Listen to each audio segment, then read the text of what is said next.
Good morning. अपन देख रहे थे एनिमल किंगडम। तो एनिमल किंगडम में अपन ने बेसिस ऑफ क्लासिफिकेशन देख लिया कि क्लासिफिकेशन में कौन कौन से बेसिस है जिसके बेस पे अपन ने एनिमल को कैटेगराइज किया। अब अपन पढ़ेंगे नॉन कोऑर्डिनेटा का फाइलम। तो अपन स्टार्ट करेंगे नॉन कोऑर्डिनेट्स। नॉन कोऑर्डिनेट्स देखेंगे अपन। नॉन कोऑर्डिनेट्स में पहला कौन सा देखेंगे? Phylum Porifera. Phylum Porifera. अब देखो पोरीफेरा को समझने से पहले देखो पोरीफेरा के एनिमल ऐसे दिखते हैं आपको। कभी भी कोई भी फाइलम याद करेंगे तो उसका जो रिप्रेजेंटेड एनिमल है उसको ध्यान रखो आप। पोरीफेरा की बॉडी में क्या होंगे? आपके पोर प्रेजेंट होंगे। क्या प्रेजेंट होंगे? आपके पोर। इसको बोलेंगे ओस्कुलम और इसको बोलेंगे ओस्टिया। यह है आपका साइकन।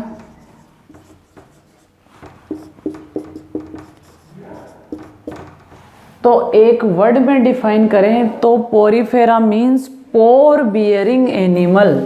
अगर फर्स्ट कैरेक्टर देखें तो पोर बियरिंग एनिमल। पोरीफेरा का मतलब वो वाले एनिमल जिनकी बॉडी में क्या होते हैं? आपके पोर प्रेजेंट होते हैं। It is also called Porifera.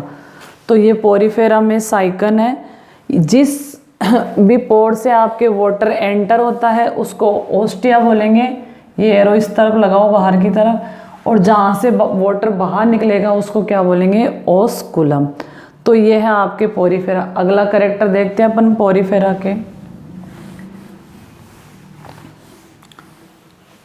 Pour bearing animal. Second character देखो, they are multi cellular. They are multi cellular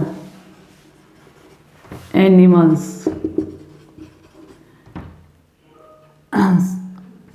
cellular level of organisation.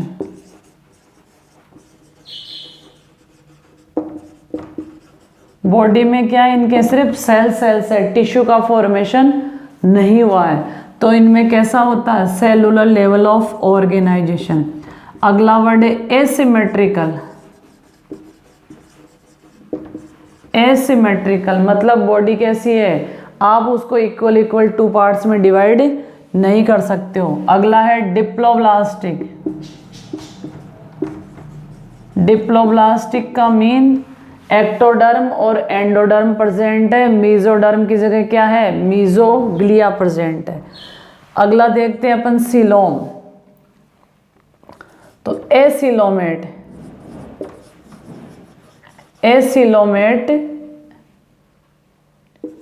Animal कैसे हैं आपके?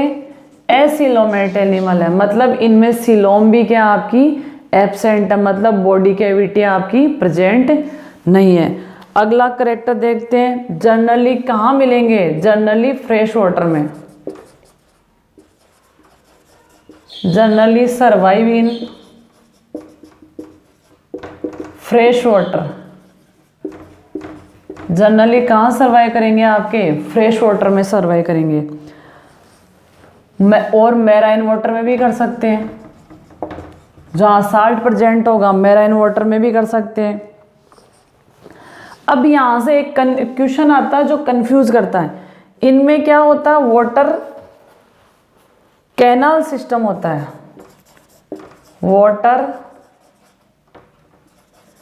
Water canal system are present. अब यहाँ से कंफ्यूजन ऐसे होता है, जो आपके इकाइनोडर्मेट्स हैं उनमें वाटर वेस्कुलर सिस्टम होता है। इकाइनोडर्मेटा में क्या होगा? वाटर वेस्कुलर सिस्टम, जबकि पोरीफेरा में होगा वाटर कैनाल सिस्टम। फिर से देखते हैं फाइलम पोरीफेरा का मतलब इनकी बॉडी में पोर प्रेजेंट होंगे, मल्टी सेलुलर होंगे, सेलुलर लेवल ऑफ ऑर्गेनाइजेशन होगा, टिश्यू का फॉर्मेशन नहीं हुआ है, एसिमेट्रिकल होंगे, इनकी बॉडी को दो इक्वल पार्ट्स में डिवाइड नहीं कर सकते हो, डिप्लोब्लास्टिक होंगे, मीजोडर्म की जगह मीजोग्लिया प्रेजेंट होगा, एसिलोमेट एनिमल होंगे, सीलोम नहीं होगी इनमें, सर्वाइव फ्रेश वाटर में, मेराइन वाटर में। वाटर वेस्कुलर सिस्टम होगा जिसकी वजह से ये बॉडी के पूरे काम करेंगे। अब देखो, अब अपन पढ़ेंगे water vascular system in Porifera. तो पोरीफेरा में जो वाटर वेस्कुलर सिस्टम होता है वो किस तरह से आपका काम करता है वो देखिए हम।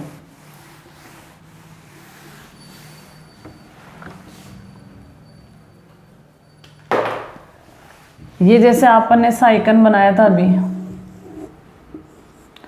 अब इसमें ये आपके पोर्स है, ये आपस में ऐसे एक दूसरे से कनेक्टेड है।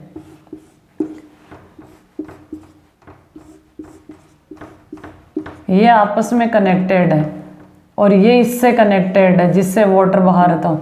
तो ये एक नेटवर्क सा बन जाता है यहाँ पे। ये क्या हो गया, एक नेटवर्क का फॉर्मेशन हो गया।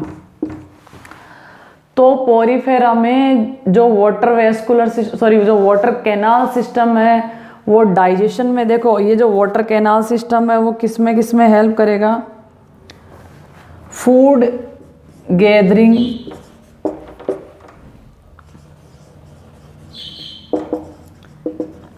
ठीक है, रेस्पिरेशन,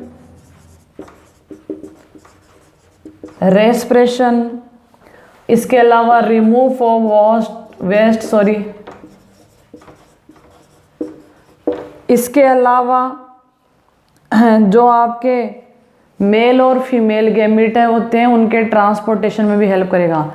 तो जो आपका पोरीफेरा है उसमें वाटर कैनाल सिस्टम प्रेजेंट होता है जो फूड को इकट्ठा करने में, रेस्पिरेशन में, वेस्ट मटेरियल को रिमूव करने में भी क्या करता है, आपका हेल्प करता है।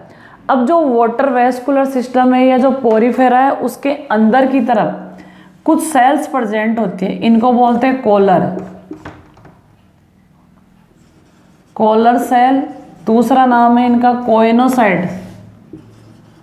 Coenocyte sales.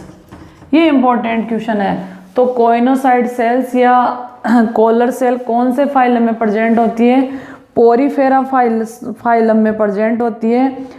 और ये क्या करती है, आपके जो एनिमल है उसका जो इंटरनल सिस्टम है उस पे ऐसे लेपिंग की तरह होती है।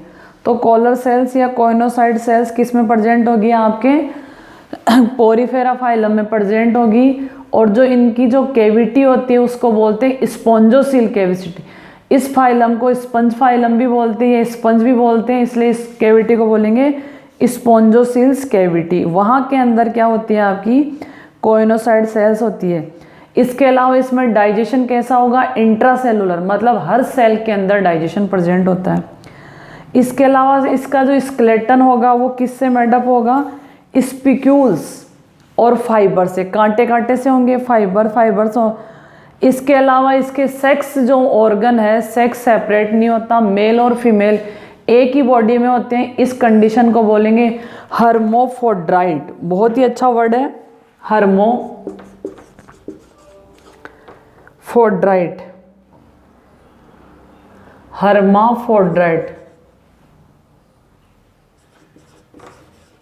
हर्माफ्रोडाइट का मतलब होगा मेल और फीमेल सेक्स ऑर्गन एक ही बॉडी के अंदर प्रेजेंट है, या मेल और फीमेल एक ही बॉडी के अंदर प्रेजेंट हो तो it is also called hermaphrodite. ठीक है, स्पर्म और जो ओवम होगा वो एक ही बॉडी प्रोड्यूस करेगी। इसके अलावा ज़्यादातर जो स्पॉन्ज होते हैं एसेक्सुअली रिप्रोड्यूस करते हैं, मतलब ये जैसे इसका कोई पार्ट ब्रेक डाउन हो गया उससे नया स्पॉन्ज बन गया, इस तरह से उनमें क्या होगा, आपका रिप्रोडक्शन होगा। इसके अलावा फर्टिलाइजेशन कैसा होगा, इंटरनल होगा। फर्टिलाइजेशन बॉडी के अंदर ही होता है तो उसको बोलते हैं इंटरनल फर्टिलाइजेशन। अगला बहुत ही अच्छा सा वर्ड है, समझने वाला वर्ड है इनडायरेक्ट डेवलपमेंट। अगला क्या होगा, इनडायरेक्ट डेवलपमेंट। इनडायरेक्ट डेवलपमेंट का मतलब होता है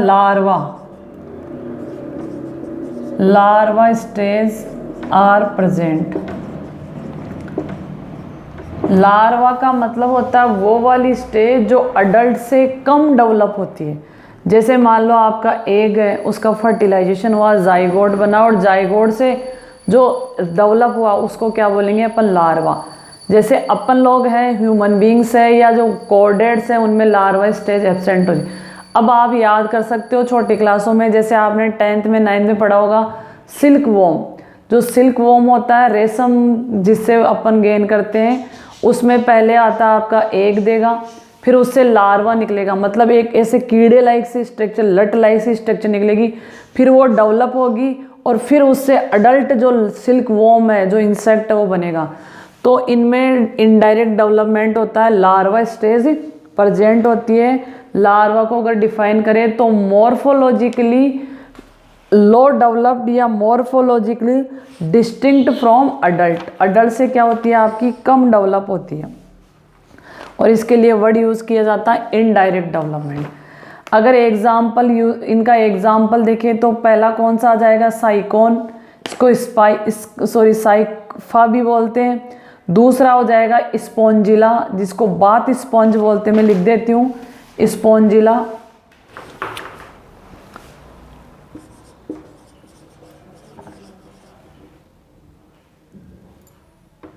स्पॉन्जिला, इसको सिंपल लैंग्वेज में बोलते हैं फ्रेश वाटर स्पॉन्ज। स्पॉन्ज इसलिए बोलते हैं कि इनकी बॉडी थोड़ी सी फ्लेक्सिबल होती है। अगला है यूस्पोंजिया। यूस्पोंजिया इसको बोलते हैं बाथ स्पॉन्ज। बाथ स्पॉन्ज ये अपने जो जूना होता है वैसा दिखता है, इसलिए इसको क्या बोलते हैं, बाथ स्पंज। तो ये था आपका थोड़ा सा बेसिक्स 11th क्लास के अकॉर्डिंग फाइलम पोरीफेरा। अब देखो इसके जो एनिमल है वो ऐसे दिखते हैं। पोरीफेरा के एनिमल देख लीजिए आप। जो पोरीफेरा है ये तो हो गया आपका साइकन या स्काइफा, ये यूस्पोंजिया या बाथ स्पंज ये वाला, और ये देखो ये एक वाला स्पॉन्जिला ये हो गया, ये साइकन हो गया, ये यूस्पोंजिया हो गया, और ये स्पॉन्जिला हो गया। ये 3 एनिमल दे रखे हैं। तो ये था आपका फाइलम पोरीफेरा, मैंने अच्छे से डिस्क्राइब कर दिया है। इससे रिलेटेड कुछ क्वेश्चंस बनेंगे जो मैं इसके जस्ट बाद डाल दूंगी। Thank you.